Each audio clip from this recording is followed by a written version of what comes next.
So this video is going to seem a little bit out of order to me. Maybe you'll get something out of it. But all the stuff I got President's Day for my S10, I'm going to start getting it prepped and ready. And maybe next weekend I can actually get to installing it on the S10. Obviously new headlights, an armrest. I got some JB Weld plastic epoxy there because I want to strengthen those parts up. They're a little bit busted, missing the plastic. So I'll dump epoxy in there, see if that doesn't do the trick. Might have to do a little bit on this too. I just noticed this is broken here on the headlight itself. That would be a bummer. But for me, I don't like how rusty those are. So I'm going to try to disassemble these things and then give those a coating. Even though I know they're hidden, never going to be seen again. I don't like it. So I'm gonna coat them up before I put them on my truck. I'm curious if somebody did a repair of some sort and they didn't use watertight connections on this. That's no good. I like that truck. Super Duty with some military Michelins on it. You gotta appreciate that. This is the grill that I needed to order. The truck I took it off of, it had a grill on it, but it was chrome, and they'd coated it with some sort of paint, and it was peeling off, and several of the mounting positions were busted, and this on Amazon was only like 60 bucks, so well worth the time. I'll scuff it up and paint it too, see if I can't get through all of this today. If not, then maybe this gets finished up next weekend. Because this weekend I got work to do, other than fun work like this. But yeah, I'm gonna get started. So these metal brackets get bolted to the actual radiator support, headlight assembly, all of that. And then you use a 5mm to be able to pull these out. And you could do that with them in the truck, to be able to release the headlight assembly from that. I'm not sure if this plastic part stays with it or not, but we're about to find out. So 5mm, you pull these two things off if the truck's or if the headlights are in the truck or not. Me, I took the entire assembly because I'm switching over from what the S10 has to what these, being out of a 95 Blazer, that grill for a 95 Blazer, they will give me the ability to go to a composite system, which if you've been watching me at all, you know I've obviously also ordered the aux beam bulbs for these, so that take my truck up into the 21st century with LED bulbs, composite bulbs, instead of the stupid little square seal beam ones that are in it right now that I cannot stand. They suck. So yeah, that's the whole impetus behind this, is lighting upgrade. And I just clipped it, so it should be easy. It's just tying into my system as is. Just clip the wiring harness out of the truck that these came off of, because, well, everything downstream of that I needed. But yeah, 5mm, you pull these things off, and those, when it's in the truck, are actually accessible in the top of the grill there. But yeah, here we go. And there we go, they're out. It was that easy. They do separate.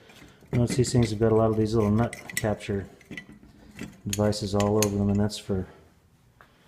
that one's for attaching it to the truck. These two are for actually this one and this one. Therefore, these to thread into down there. So these are not your headlight adjustment. It's these two here and here. So here and here on one that's unbroken. So there and there. Those are your headlight adjustment screws. Same thing as on the full-size Chevys. If you're familiar enough with full-size Chevys, they use the same kind of, just a smaller version thereof, same kind of mechanic setup. But yeah, I'm gonna have to clean this up, epoxy that back together. I've got no adjustability in my headlights. Worse yet, it might actually fall out, and that wouldn't be good either. But yeah, I'm gonna have to work on that too. All right, there's my tool of choice when I'm looking at cleaning up rusty metal. A flat brush and a cup brush. Between the two of those, well, and a hand one too. But I'll tell you, eye pro and hand pro all times. As it skipped and jumped and put a hole in my glove. You notice my thumb isn't bleeding. I mean, there's a little bit of nick on the thumb. It's fine though. But those little brushes, they'll take your skin right off if you're not being careful with it. And then for eye pro, you see this. That's one of the little wires that flies off. Surprised I don't have Usually I find them in my jeans as they've flown off and embedded themselves. Not unheard of to find them in my skin. I didn't show this earlier, but all of these clips and those little plastic bumpers, they got to be removed. Well, you should remove them anyway, just to get a good clean on these. And that's probably about as clean as I'm going to make them. Before I go ahead and hit them up with some primer and coat them. But yeah, let's get to that. For this particular type of project where I've got tons of rust on there and I'm not going to get it all off. And yeah, it's not a show part anyway, it just needs to hold up and needs to be coated so it doesn't rust all the way through. Which in this arid climate it probably won't. I use this. The heavy rusted metal primer from Rust-Oleum. So that's the first coat on the first side. So that's that. Let's get to the next thing. My great-grandfather was Greek, so you know my cleaner of choice is going to be Windex. Thumbs up if you get that joke. But yeah, I need to clean these things off a little bit, especially that one where I want to rebond that back together with some JB Weld. I may need to clean that up too. But yeah, that's the next step in this little project, is getting the JB Weld going. Alright, let's get to it. Alright, there we go. Filled in the damaged parts, let all that cure up and solidify. Hopefully this remains flexible enough, but I want it to harden up here and here so it'll actually stay bolted to the door. This is the armrest on the driver's side, which I've been missing since 2006 when I came home from Germany. Evidently they had Thor load the truck up and he ripped it right off, and I threw it away because it had snapped this portion right here, this clip, and a couple of the others too. And you do screw it in from the back side of the door panel. You know, with these clips ripped off, I threw it away. I thought, oh, I'll just go find another one in the junkyard, and haven't until President's Day when I found this one in there. So I definitely snatched that up as fast as I could. And, you know, hindsight 2020, I should have kept the other one and made it work. Could have. But yeah, so that repair is setting up. And this one here, lighting sucks, but hopefully that'll hold and keep that nice and solid. But yeah, I'm just about ready for the next stage of what I'm going to do with these. Yeah, I'll show you in a second. Now, I've never used this, but I watched Kevin Robinson on Honey Badger OBS do it, so I think I can duplicate what he did. And he's done it on 4 or 5 of his trucks. Shouldn't be that hard. VHT Nightshades. A little bit of 1000 grit. I'm going to scuff these things up. Some of the oxidation and stuff that's on there, I want to get that off. And it should give something for that to grip to. And I'm going to kind of do it wet sand with, yeah, Windex.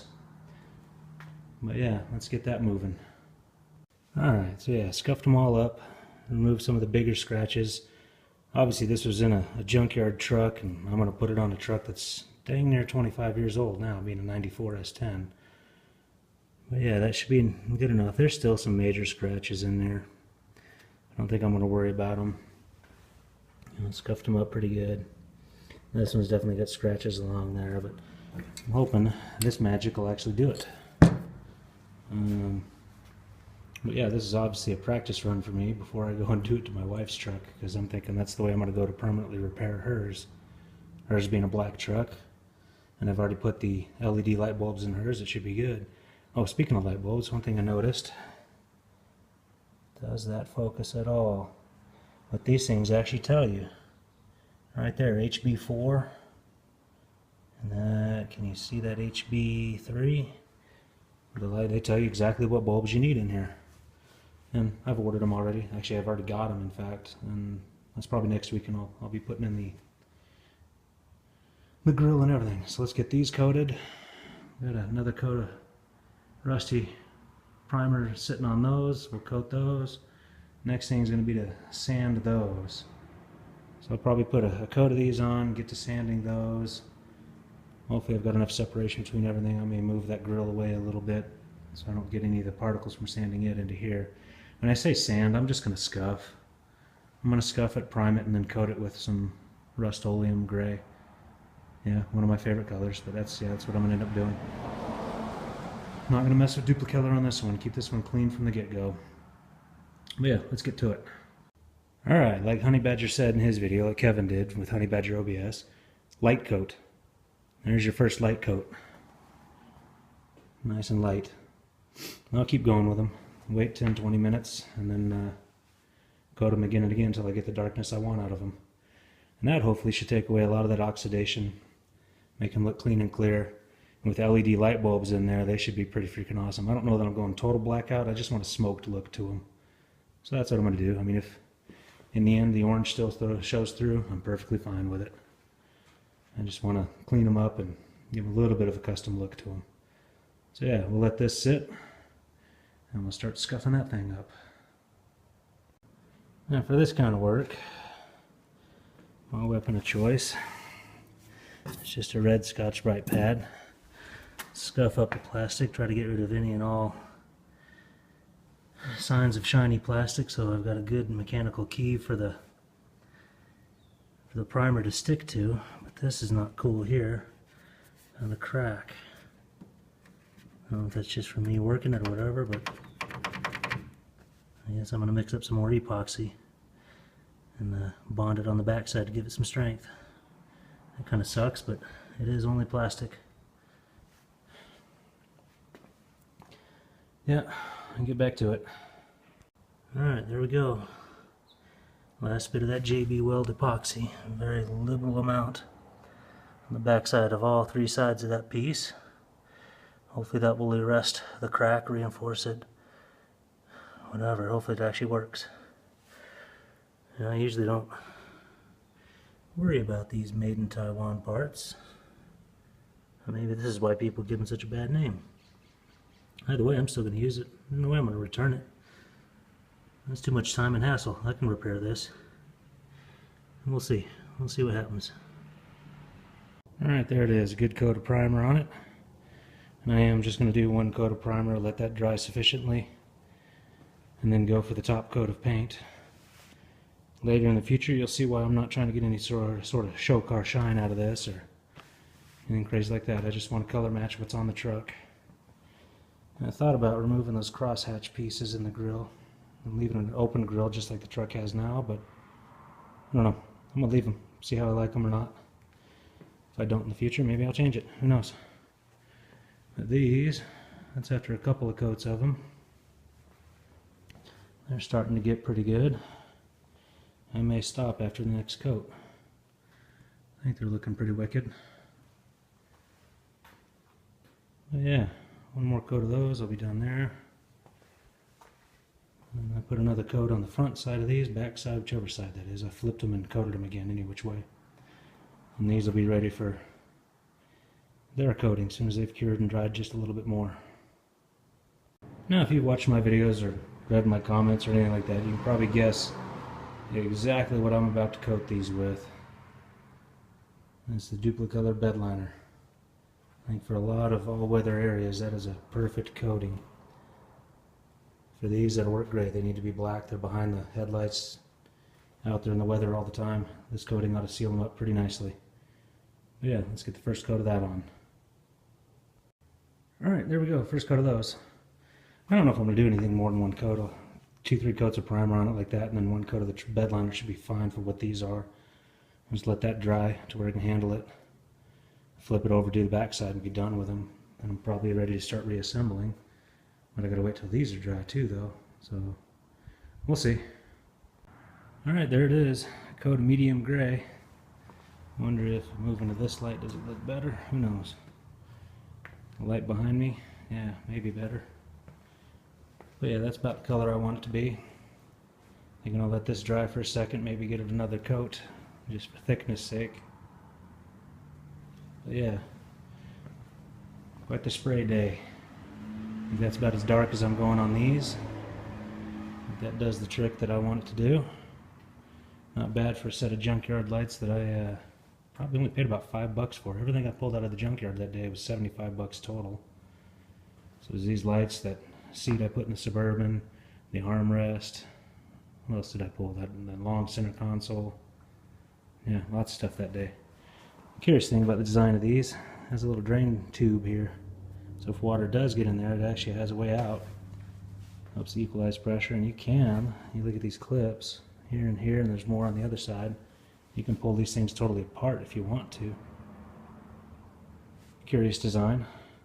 They only stuck with it for 2 or 3 years before they went on to the, gee, how long would that have been? It was probably 99 or 98 when they switched to the one that looks a lot more like the full-size trucks, where it would have been head beams or high beam, low beam up there, and then turn signal down there. But I got an original 94, and these are what's going to go in it. I like it. This stuff takes a little bit longer to dry to be able to touch or handle it, so I'm going to wait a little bit before I get to the back side of that. But it's probably where I'm closing this video out. The things I wanted to spray and get prepped for next weekend, they're done. I'll let them dry and cure all week. Seems I bought a lot more paint than I needed. I had 1 can of medium gray, so I probably only needed that one. Barely used most of that primer. Barely used half of this primer on those 2 parts. Got plenty of Nightshade left over to pull it off my wife's truck too. Trick is to figure out how and when to do that when she's not looking and doesn't notice. But yeah, I'll get all this stuff cleaned up, and we'll see you guys in the next project. Thanks for watching.